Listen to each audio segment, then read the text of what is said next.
안녕하세요. 저는 울산에 거주하는 40대 남성입니다.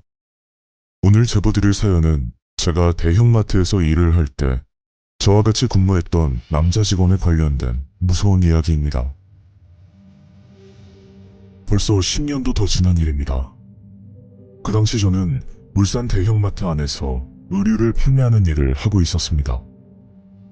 마트 안에서 일을 하는 건 맞지만 그렇다고 마트 소속 직원은 아니었고, 마트 측에서 임대 매장을 내어주면 그 자리에 들어가 개인 사업을 하는 시스템이었죠.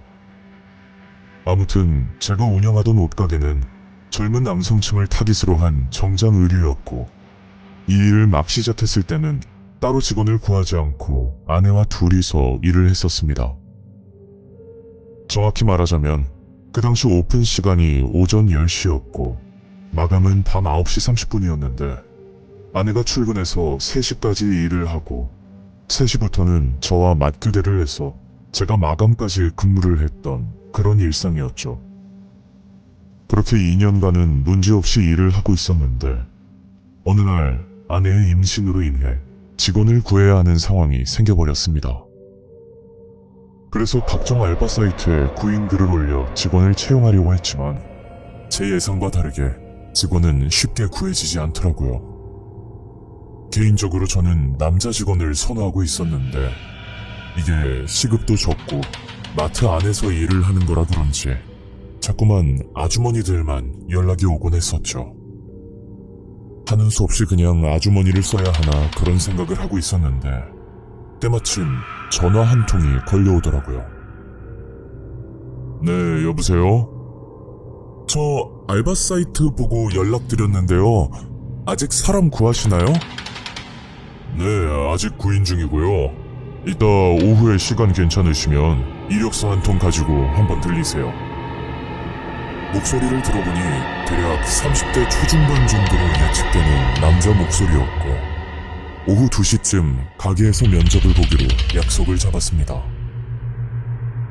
그리고 약속 시간에 맞춰 그 남자가 가게로 찾아왔었는데 첫인상은 굉장히 깔끔해 보이는 외모였죠. 어서와요. 좀 전에 면접 보기로 한 분 맞으시죠? 이력서는 가지고 오셨어요? 저는 그 남자가 건네준 이력서를 살펴보는데 뭔가 좀 이상하다는 느낌이 들었습니다. 이름은 김승민, 나이는 32살이었는데 경력사항을 기재하는 부분에 아무것도 적혀있지 않은 겁니다.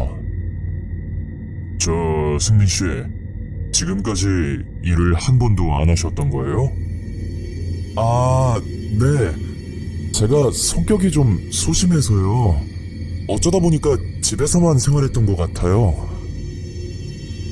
30대 초반에 단순 알바 경력도 없는 완전 무경력이라 저는 고민이 될 수밖에 없었고, 의류 판매가 기술을 요구하는 건 아니지만 그래도 사람 상대를 해야 하는 직업인데 아직 사회 경험조차 없다고 하니 일을 잘할 수 있을지 걱정이 앞서더라고요.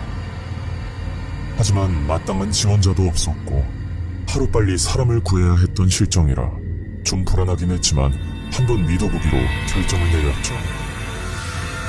그런데 제 걱정과 다르게 승민이는 빠르게 적응을 했고 거기다 승민이가 온 뒤로부터 가게 매출까지 올라갔었는데 말 그대로 복덩이나 마찬가지였습니다.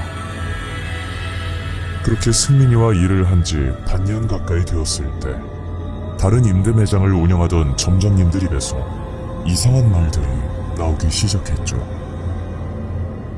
그 말은 승민이가 가게 손님을 내쫓는다는 말이었는데 그 당시 저는 다들 경쟁 상대이다 보니 괜한 헛소문을 퍼뜨리는 거라 생각하고 그냥 넘어갔었습니다.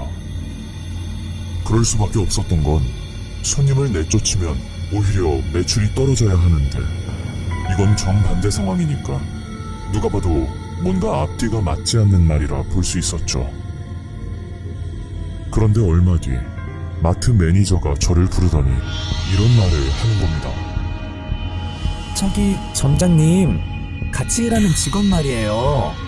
글쎄 손님을 가려서 받는다고 컴플레인이 몇 번이나 들어왔었거든요. 요즘 말이 많은데 교육 좀 제대로 시켜주세요. 그런 얘기를 듣고 나니 뭔가 머리를 한 대 맞은 듯한 기분이었고, 저는 그날 승민이를 불러 이야기를 꺼냈습니다. 승민아, 내가 어디서 들은 얘긴데 너 일할 때 손님 가려서 받은 적 있어? 아, 그게 어쩔 수가 없었어요. 아니, 어쩔 수가 없다니. 도대체 무슨 말이야? 아, 이런 말 하면 믿으실지는 모르겠는데요. 제가 옛날부터 안 좋은 기운들을 좀 느끼거든요. 저는 승민이의 말을 듣고 너무 어이가 없었는데, 승민이는 어릴 적부터 남들과 다른 기운들을 느끼며 살았고, 만약 이걸 어기게 되면 안 좋은 일이 생겼다는 말들을 하는 겁니다. 승민아, 그게 말이 되냐?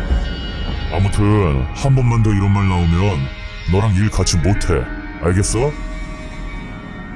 그 사건이 있고 난 뒤 아무 이유 없이 가게 매출이 떨어졌고, 저는 불안한 나머지 전체적인 옷의 위치와 그리고 마네킹 깊이도 바꿔보고 손님을 끌기 위해 다양한 방법을 모색해봤지만, 시간이 지날수록 매출은 더 떨어지고 말았죠. 그렇게 계속해서 적자가 났고 장사를 접을 생각까지 하고 있는데, 한날은 승민이가 이런 얘기를 꺼내더라고요. 점장님, 제가 앞전에 말씀드린 거 있잖아요. 뭐, 또 기운이 안 좋다는 말 하려고? 아, 네. 점장님이 어떻게 생각하실지는 모르겠는데요. 요즘 장사가 안 되는 이유가 아무 손님이나 다 받아서 그런 거예요. 에휴, 승민아. 옷가게에서 손님을 가려서 받는 게 말이 되냐? 너 자꾸만 이상한 말 할래? 네, 알겠어요. 뭐 어차피 점장님도 제 말을 안 믿으시는 것 같은데, 저 그냥 이번 주까지만 일하고 그만둘게요. 갑작스럽게 승민이는 가게를 그만뒀고, 그 후로 몇 달이 지나 아내가 몸조리를 끝낸 뒤 다시 예전처럼 같이 일을 하고 있었습니다. 여전히 매출은 바닥이었지만 그나마 인건비가 나가진 않으니 그럭저럭 버틸만은 했었죠. 그런데 어느 날, 무슨 이유인지는 모르겠는데 매장으로 승민이가 찾아와 다급하게 말을 하더라고요. 아, 점장님, 제가 이 말씀은 꼭 드려야 할 것 같아서요. 오, 승민아, 네가 어쩐 일이야? 왜, 무슨 일이라도 있어? 저 오늘 마감 시간 때 남자 손님 한 명이 올 거거든요. 검은색 티셔츠를 입은 남자요. 제발 부탁드리는데 절대 그 손님과 얘기도 하지 마세요. 이게 다 점장님을 위해서 드리는 말이에요. 그 말을 끝으로 승민이는 돌아갔고, 저는 뭔가 찜찜한 기분으로 일을 해야만 했었죠. 그렇게 마감 시간이 돼서 정산 처리를 하려고 1층으로 내려가려는데, 그때 어떤 남자 손님이 들어오는 겁니다. 그런데 깜짝 놀랐던 건, 승민이의 말대로 그 손님은 검정 티셔츠를 입고 있었는데, 평소 같으면 그냥 손님을 응대했겠지만 그날따라 승민이의 말이 떠올라서 저는 조용히 1층으로 내려갔었죠. 그리고 잔금 처리를 끝내고 다시 매장으로 올라왔는데, 저는 매장 안을 보고 경악을 할 수밖에 없었습니다. 매장 바닥은 온통 피가 떨어져 있었고, 그 피의 정체는 옆 매장에서 일하는 점장님이 흘린 피였죠. 그러니까 제가 정산을 하러 1층으로 내려갔을 때 옆 매장 점장님이 저희 매장에 손님이 있는 걸 보고 대신 응대를 해주려고 했었답니다. 그런데 그 남자 손님이 갑자기 흉기를 꺼내 점장님을 공격했다고 하더라고요. 그리고 그 남자는 도주를 했고, 쓰러진 점장님은 곧장 병원으로 실려가셨는데, 바다 출혈에다 상처도 꽤나 깊어서 긴급 수술을 해야 한다는 말을 들었습니다. 그 당시 너무 충격을 받았고, 그제야 느낀 건 승민이가 했던 말들이 어쩌면 헛소리가 아닐 거란 생각이 들었는데, 만약 예전처럼 승민이의 말을 무시하고 그냥 그 손님을 응대했다면 그날 피해자는 제가 되었을 거라 생각합니다. 그리고 얼마 뒤 흉기 난동을 부린 범인은 검거가 되었고 정말 다행히도 수술을 받았던 점장님은 무사하다는 소식을 들을 수 있었죠. 저는 승민이에게 고맙다는 말이라도 하고 싶어서 전화를 걸었는데 그 사이 번호를 바꾼 건지 그 사건 후로 승민이의 얼굴은 볼 수가 없었습니다.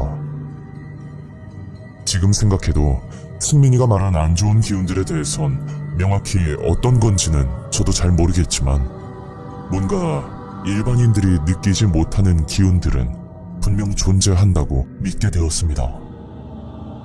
그리고 마지막으로 저는 이 자리를 빌어 승민이에게 꼭 하고 싶은 말이 있는데 의심해서 미안했고 도와줘서 고마웠다고 꼭 말해주고 싶습니다.